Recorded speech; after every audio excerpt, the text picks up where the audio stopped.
of DLA Ignite. With me today, I've got Josh, and Josh and I are going to be talking about why Google is evil and why big tech is evil too. Now, I can't wait to dig into this because I've seen your TED talk. You've done a TEDx. So if there's anybody out there and you want to get more information, certainly see Josh's TED talk. But Josh, where can people find you? People can find me on Twitter at Josh Bachynski. I hope the spelling is on the screen there. If it's not, it's Josh, B as in Bob, ACH, Y as in YouTube, N as in Nancy, SKI as in the activity. That's where you can find at Josh Bachynski on Twitter, or you can email me, same name, same spelling, at gmail.com. I'm kind of old school. People can email me directly. That's fine by me. I don't care.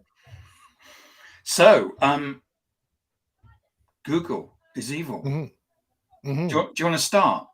Sure.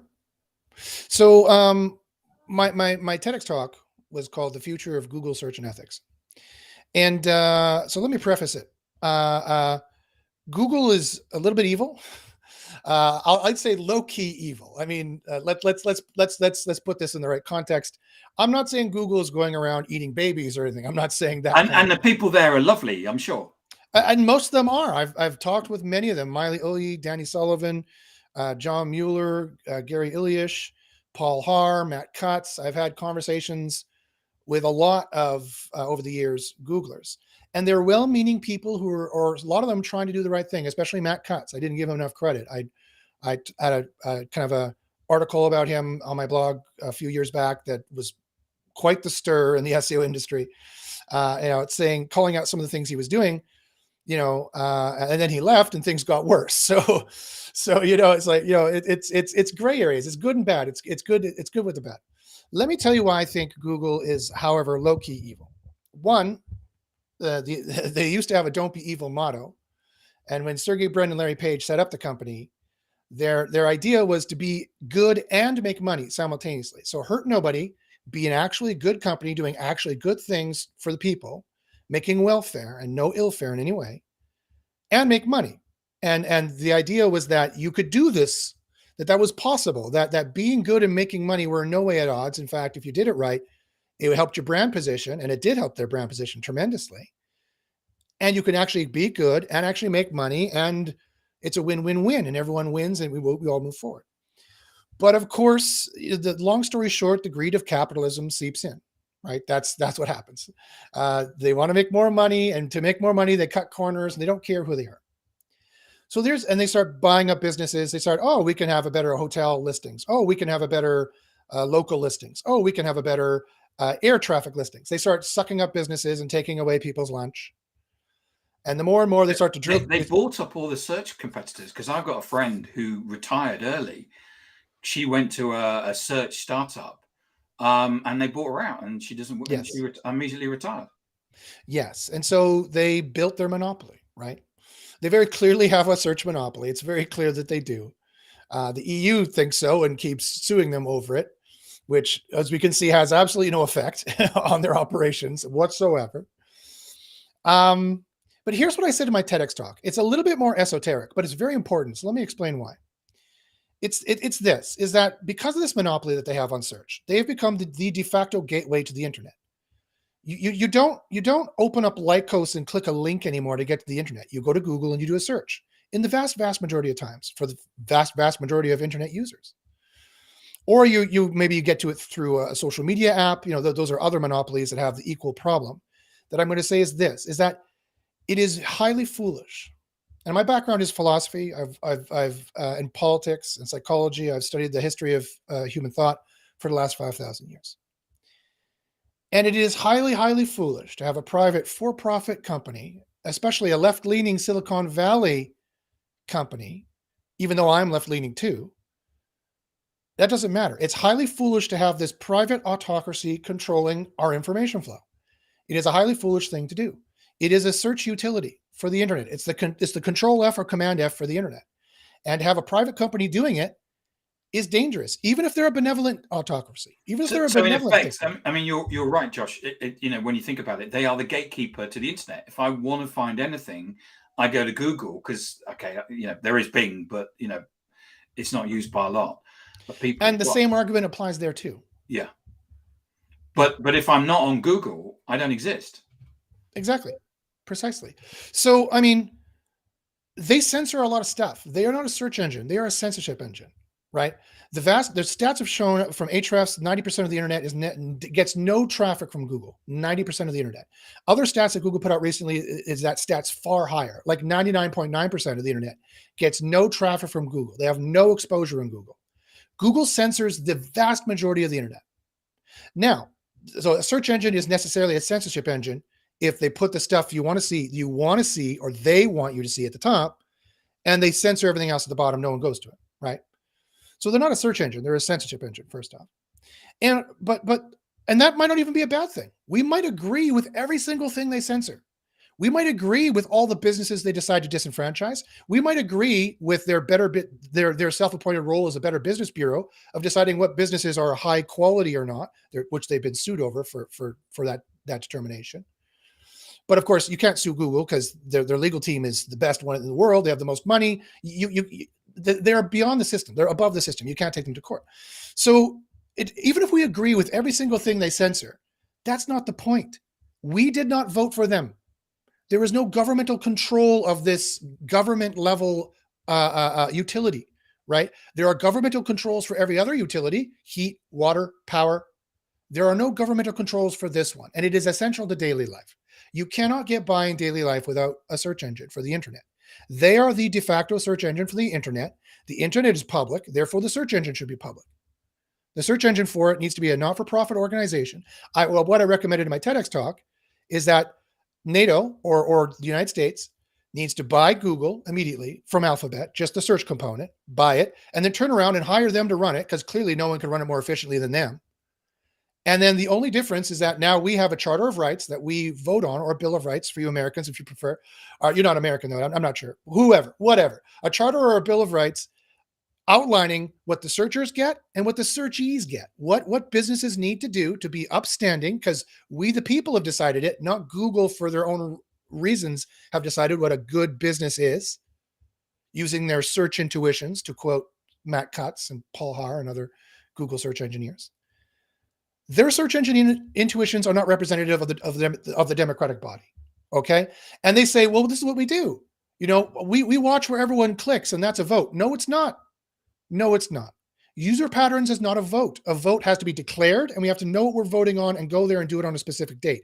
It is a very significant and specific democratic process to vote, that we have to know what we're doing. We have to be informed, first off, and that's another huge problem in our current society, that the media doesn't properly inform us really for any votes in any liberal democracy. And then we have to actually go and vote and do it. And we have to vote on the Charter of Rights we want maintained, and then they're the executive who will execute that charter. And then every 4 years or something like that, we have a referendum to see, do we want to change the charter? Do you want to change the searchee and the searcher rights? No, okay. And then if nothing changed at all, and in Google still censored the kind of businesses that we supposedly don't want because they're too mom and pop and they don't have the right web technology, like, that's clearly unfair. But let's say that's how we decided it in our Charter of Rights, then fine, at least we decided it. You know who gets to bully people in a democracy? The democracy. That's it. And the represented electives that they represented. That's how it works. That's how it needs to work. It's the best system we've ever made. Yes, it has flaws, but it is the most fair system we've ever made. And Google has circumvented it because capitalism has allowed them to. So you're an SEO expert. I profess to be, yes. Yes. So it's interesting that we have this balance between here you are, you're working with you're working in the Death Star. Mm-hmm. And so how do you balance that? Because you've clearly got very strong views about this, but maybe that's because you're an SEO expert, because you know about these things and you know about the where the corners are and the shortcuts or the alleyways. Exactly. So you've hit the nail on the head. Who better to know that the Death Star is terrible than the guy who pulls that lever with the weird helmet and the laser goes by behind it? Who better to know that I shouldn't be doing this? This is terrible. This whole system is rigged. I shouldn't be pulling this lever right now. So thank you for asking that question. That very few people actually see the mild irony there. It's maybe because I'm British and I love irony, and but there is a fantastic irony here. Yes. There indeed is. And so this is how I rectify the irony for myself personally, is that, and this is how I know, is that I get weekly emails. I get emails every single week, and they're all the same. They start like this: Josh, my business, this, I did that, blah, blah, blah. I'm going to lose my business. Help me, help me. And I'm just trying to help them stay afloat. And so maybe it's because I'm triaging. Maybe because I'm in the ER and I'm not in the administrator office. I see what's happening on the front lines. And I'm like, listen, yes, capitalism is competitive based, and that's integral to the system. There's no way to avoid that. So I'm going to take my pet theories of capitalism and I'll just push them to the side for the moment. If I have to remain in a capitalist system, then yes, there has to be some competition. But it shouldn't be Google that chooses the rules. It's like people think, well, it's just competition. Google is a wolf and they're just eating the caribou. That's the way it works. I'm like, no, no, no, no, no, no. This system is if the wolves could control the environment and they could just automatically funnel the caribou into a ravine where they cannot escape, and they can glut themselves on more caribou than are required. That's what's actually going on here. That's clearly unfair. That's not just competition or nature settling itself. So I view myself as a Robin Hood kind of character. I try to help people. I'm trying to help the small guy, and I'm helping mostly small guys, because it's the small guys who can't afford the Google ads. Like it's also an extortion racket, right? Google's like, sure, you can be at the first page of Google. You can be at the top of Google. You just have to pay our exorbitant, clicks, $20 a click, $25 a click. Your cost of acquisition per customer goes up exponentially every year because that's the way they made their system to work. Where literally it's strangling smaller businesses that can't afford that cost per acquisition. It's not a fair system. It's not a just system. It's not an ethical system. It's not a democratic system. It is an autocracy. Right? It is the worst kind of autocracy where the king chooses everything. It is Game of Thrones without the boobs and dragons, and they get to choose everything that happens, and you have no choice. That's not the way it should run. So, changing tack a bit. What about AI? Sadly, with AI, this situation gets worse because they put the generative search at the top, and now all the people when Tim Berners-Lee created the vision of the web, this created something called the information age, where human beings were writing down their opinion and their information on the web. I would go out and I would buy a camera. I would buy some pecan tarts, right? And I do a review of the pecan tarts. They're great, by the way. They're sold at my local store here up at the lake. I would do a review of the pecan tarts. I'd say, these are the best pecan tarts ever. I make it on my blog. And I'm informing the world for free. Right? That was the Tim Berners-Lee part of the vision, or where it kind of ended up, really. I don't know if Tim Berners-Lee, that's what he quite had in mind, but that's where it ended up, right? And Google was like, sure, if you make this traffic, if you make this pages, we will rank you in search if you're high quality enough, which I said is a racket that needs to be dealt with, but ignoring that for a second. And you'll show up at the top, and we'll give you traffic for you to monetize however you see fit. You can monetize it by selling affiliate products. You can monetize it by drop shipping. You can monetize it by just ads, by having web ads on the page, tons and tons of too many ads on the page where people click and you make your money. And that's the way it's been for the last 25 years. That's been the agreement.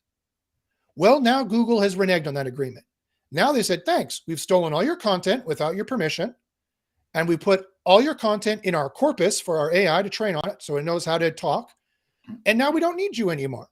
Now it can answer questions on its own, and web traffic stands to drastically drop to these informational style pages. They've literally birthed the information age and killed the information age.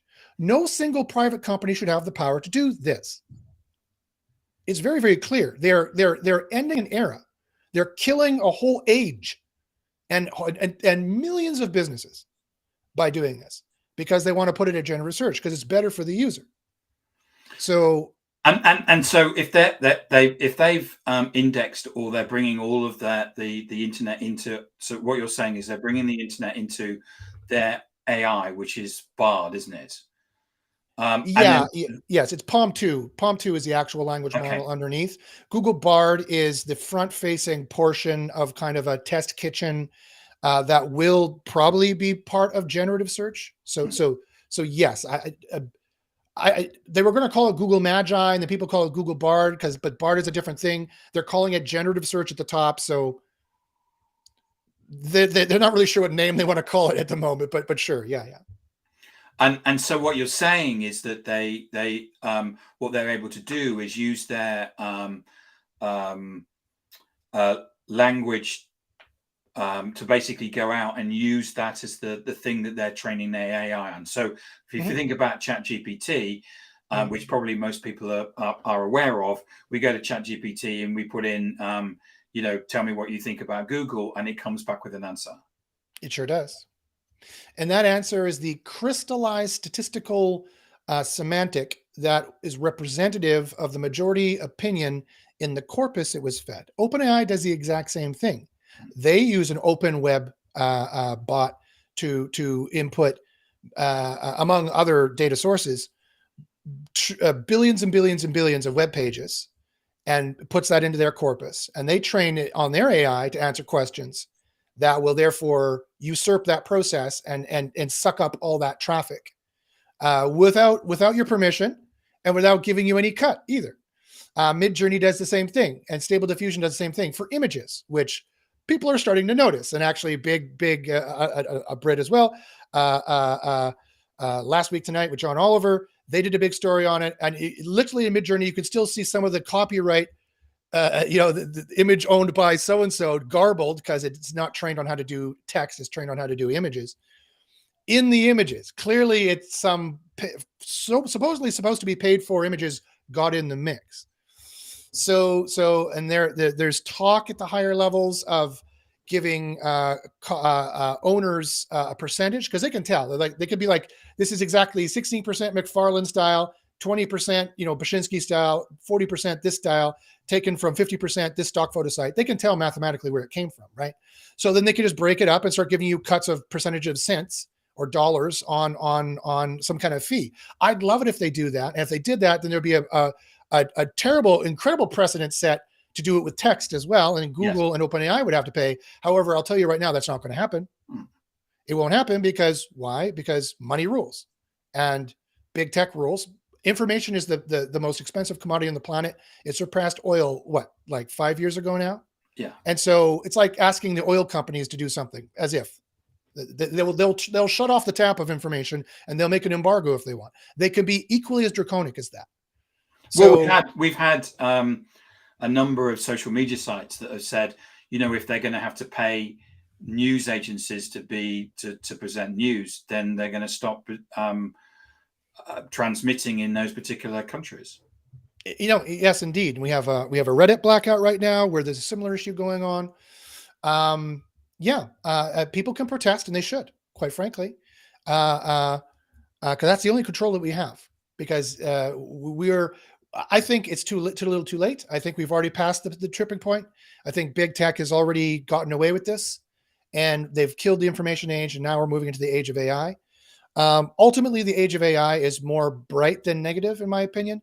As much as AI destables across the board, it will enable even more. Every job it takes, it'll create two more, in my opinion, when you really look at the data, when you really look at it. Yeah. But in this particular corner of big tech, of just what we're talking about for OpenAI's and Google and Bing and Microsoft stealing everyone's text from the open web and then answering those questions so nobody ever has to go to a web page anymore, or statistically, they just stifle the amount of traffic that goes to web pages. And on the text side and on the image side, Midjourney and the text to video people and Stable Diffusion. And then on the music side too, this will happen.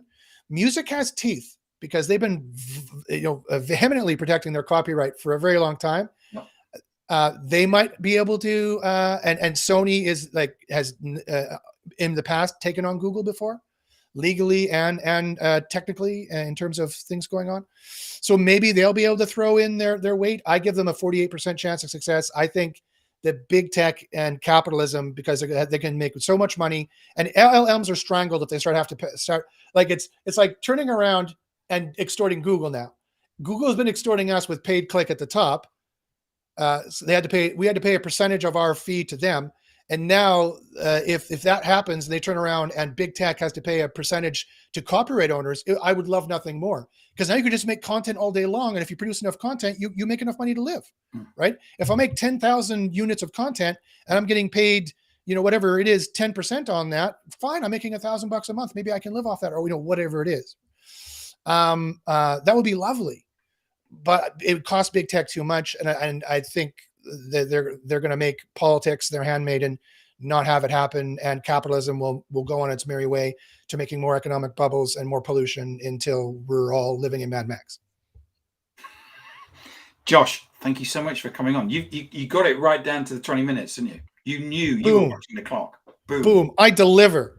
Absolutely. Put me on a podcast. I'll say what you need in the time you need it. That's Josh. I wanted you to come on because we did a prep call, and I've got loads of notes, and I wanted you to come on because I think it's important as part of this podcast that we hear different opinions. Sure. And I'm a great believer is that this is not about whether I agree with you or I disagree with you. It's for people that are listening and watching this to make their decision themselves. And while you have something while you talk about something which is, would be deemed as a little bit out there, I think it's important to air that because I think it's important that we're sharing things and we can come up with our own view on it. And thank you so much for coming on and talking about it. It's my pleasure, Tim. Anytime. Remind people where they can get hold of you. Sure. If anybody wants to talk more, please email me at joshbachynski@gmail.com. That's JOSH, B as in Bob, ACH, Y as in YouTube, N as in Nancy, SKI@gmail.com. Or the same spelling, follow me on Twitter. And you'll hear a lot more from me. Just make sure when you watch the generative AI, if you like different views, that'll shrink in the future because the generative AI will boil down to mass opinion. Josh, thank you so much for coming on and sharing your expertise and also sharing your view of the future, because I think that's important as well. Because I think there's so many of us that are interested but unsure about what's happening to AI, and listening to you, for me, has been really interesting. Thank you so much. It's a crazy time, Tim. It's a crazy time.